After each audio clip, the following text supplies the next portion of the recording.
Welcome to Payel's kitchen.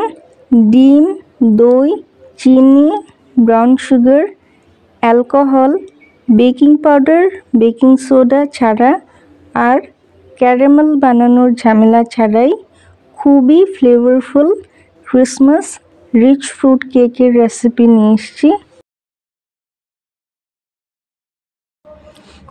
দেখতে পাচ্ছেন কেকের পেছনটা পুরো জালিদার হয়েছে, সাইডটাও দেখতে পাচ্ছেন। এখন কাটবো না কেকটা, আমি 25 ডিসেম্বরে কাটবো আর শর্টসে আপনাদেরকে কেটে দেখাবো। কেকটা খুবই সফট হয়েছে।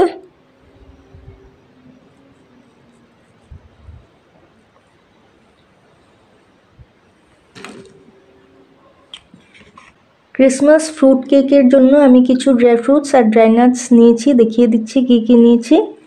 1/4 কাপ খেজুর নিয়েছি, বিচি বের করে নেব। 1/4 কাপ আঞ্জির বা শুকনো ডুমুর ফল কিনতে পাওয়া যায়। 1/4 কাপ কালো কিশমিশ বা ব্ল্যাক রেজিনস ধুয়ে নিয়েছি। 1/4 কাপ গোল্ডেন রেজিনস বা প্লেন যেই কিশমিশটা পাওয়া যায় সেটাও ধুয়ে নিয়েছি।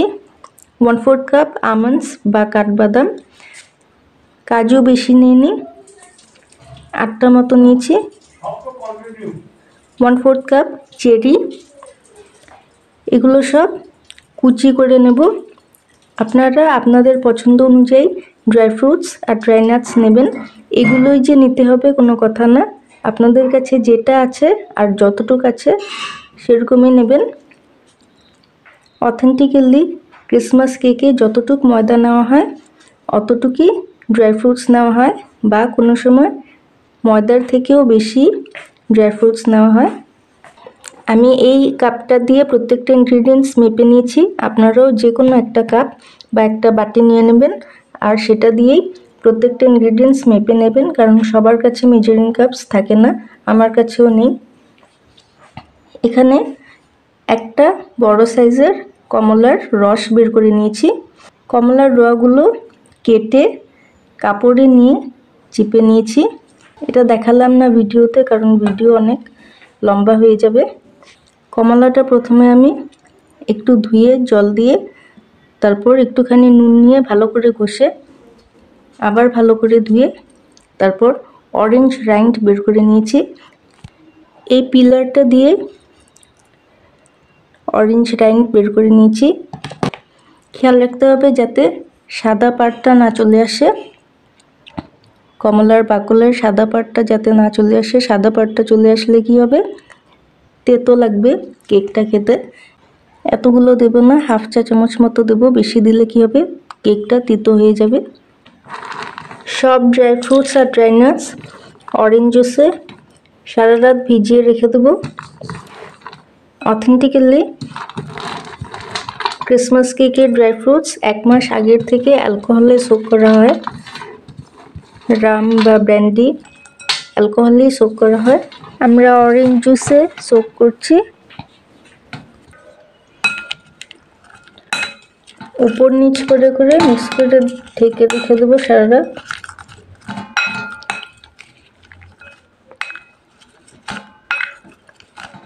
একটা স্পাইস মিক্স পাউডার করে নেব, যেটা ক্রিসমাস কেকে খুব সুন্দর একটা স্পেশাল অ্যারোমা ফ্লেভার এনে দেবে।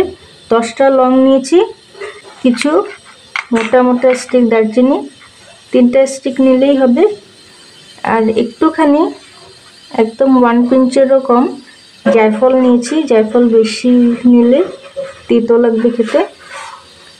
সব একসাথে দুকোনেতে গুঁড়ো করে নেব। ক্রিসমাস কেকে লং জায়ফল না দিলেও দারচিনি গুঁড়োটা কিন্তু দিতেই হবে, মাস্ট দারচিনি গুঁড়ো ক্রিসমাস কেকে। গুঁড়ো করে নিয়েছি, ঢেকে রাখবো না ফ্লেভার উড়ে যাবে। গ্যাসের উপর একটা কড়া বসিয়ে একটা স্ট্যান্ড বসিয়ে দিয়েছি। আপনাদের কাছে স্ট্যান্ড না থাকলে যে কোনো বাটি বসিয়ে দিলে হবে। তারপর থাল দিয়ে ঢেকে লো হিটে 10 মিনিট গরম করে নিতে হবে, প্রিহিট করে নিতে হবে। অ্যালুমিনিয়াম ফয়েল বক্স নিয়েছি, একটু তেল মাখিয়ে নিচ্ছি সব সাইডে। আপনারা চাইলে টিফিন বক্সও নিতে পারেন। একটা বড় গামলা নিয়ে নিয়েছি, এখানে 3/4 কাপ দুধ ঢেলে দিচ্ছি, একটু বাঁচিয়ে রেখেছি পরে দরকার হবে।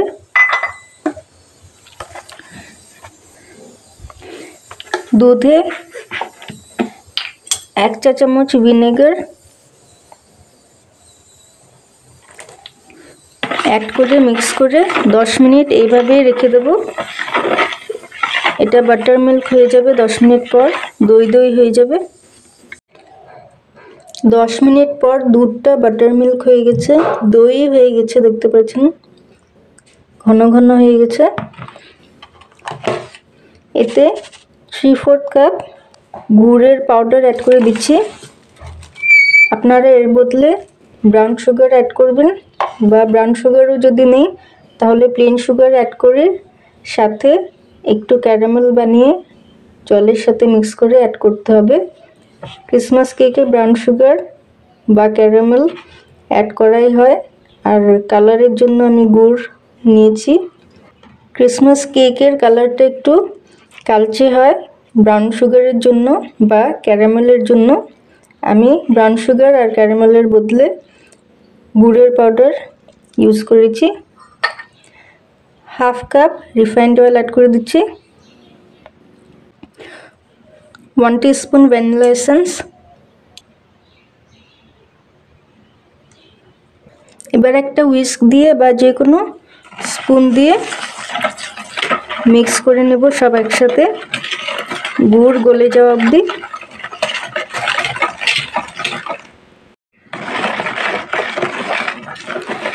গুড় পুরোপুরি গলে গেছে, ভালোভাবে মিক্স করে নিচ্ছি। এবার গামলার উপর একটা চালনি রেখে তার উপর 1.5 কাপ ময়দা অ্যাড করে দিচ্ছি, আর সাথে যে স্পাইস পাউডারটা বানিয়ে রেখেছিলাম সেটাও অ্যাড করে দিচ্ছি। একসাথে চেলে নেব।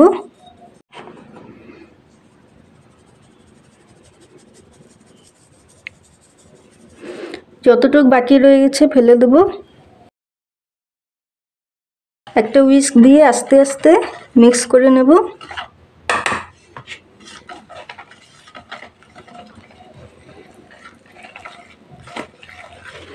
ক্রিসমাস কেকের ব্যাটার ঘনই হয়, পাতলা কিন্তু হয় না। পাতলা ব্যাটার করলে কি হবে, ড্রাই ফ্রুটসগুলো যে অ্যাড করব সব নিচে বসে যাবে।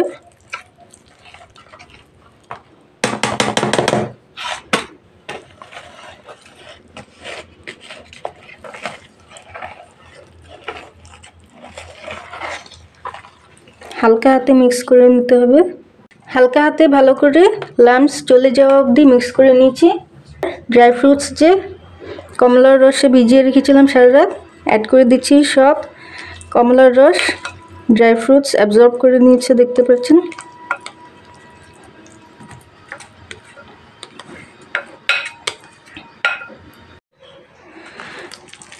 ড্রাই ফ্রুটসগুলো মিক্স করে নিচ্ছি।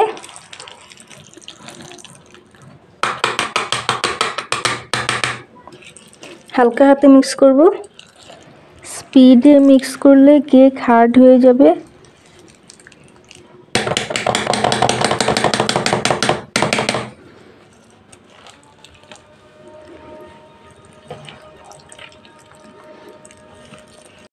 আমি ব্যাটারে বেকিং পাউডারও দিইনি, বেকিং সোডাও দিইনি, আজকে ইনো দিয়ে করব।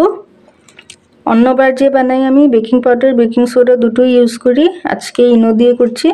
যেহেতু 1.5 কাপ ময়দা তাই 1.5 প্যাকেট ইনো অ্যাড করব। 1 প্যাকেট প্লাস 1/2 প্যাকেট।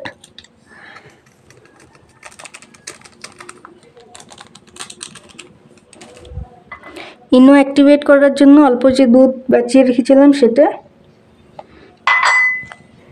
ইনোর উপর ঢেলে হালকা হাতে মিক্স করে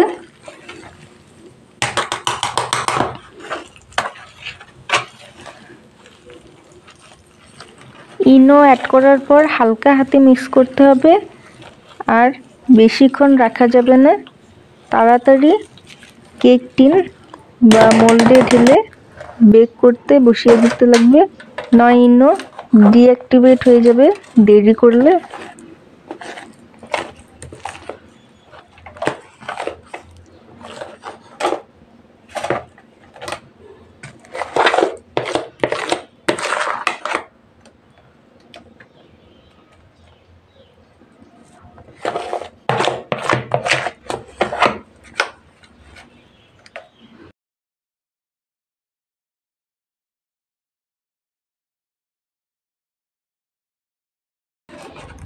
তাড়াতাড়ি বসিয়ে দিয়েছি, নয় ইনো ডিঅ্যাক্টিভেট হয়ে যাবে।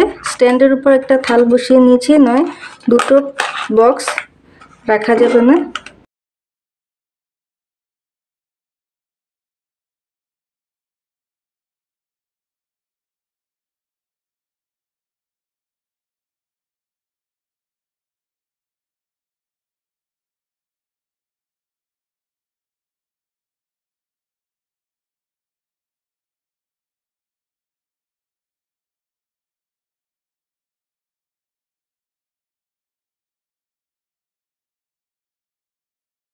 একদম লো হিটে কুক করে নেব। ক্রিসমাস কেক কুক হতে অনেক সময় লাগে। পুরো কিচেন ক্রিসমাসি ফ্লেভারে মোমো করছে। একটা টুথপিক কেকের মিডলে গেঁথে দেখব। টুথপিকটা দেখতে পাচ্ছেন একদম পরিষ্কার ক্লিন বেরিয়েছে, তার মানে কেকটা পুরোপুরি বেক হয়ে গেছে। যদি কিছু পার্টিকেলস এই টুথপিকে লেগে থাকতো তাহলে আরও কিছুক্ষণ বেক করতে হতো। গ্যাস অফ করে দেবো, পুরোপুরি ঠান্ডা হওয়ার অপেক্ষা করব, তারপর ডিমোল্ড করব। গরম গরম কেক ডিমোল্ড করলে কেক ভেঙে যাবে।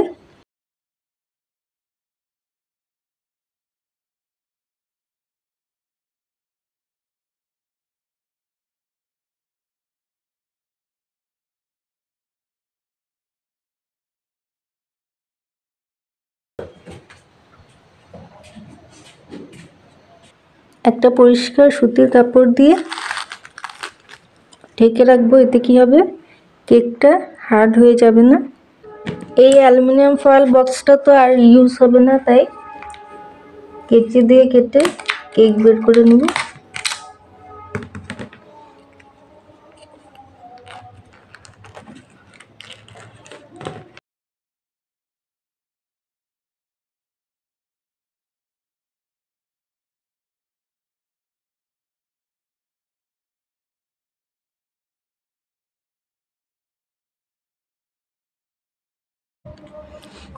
দেখতে পাচ্ছেন কেকের পেছনটা পুরো জালিদার হয়েছে, সাইডটাও দেখতে পাচ্ছেন।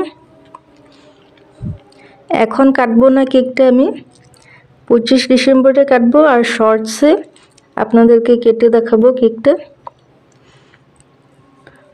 খুবই সফট হয়েছে।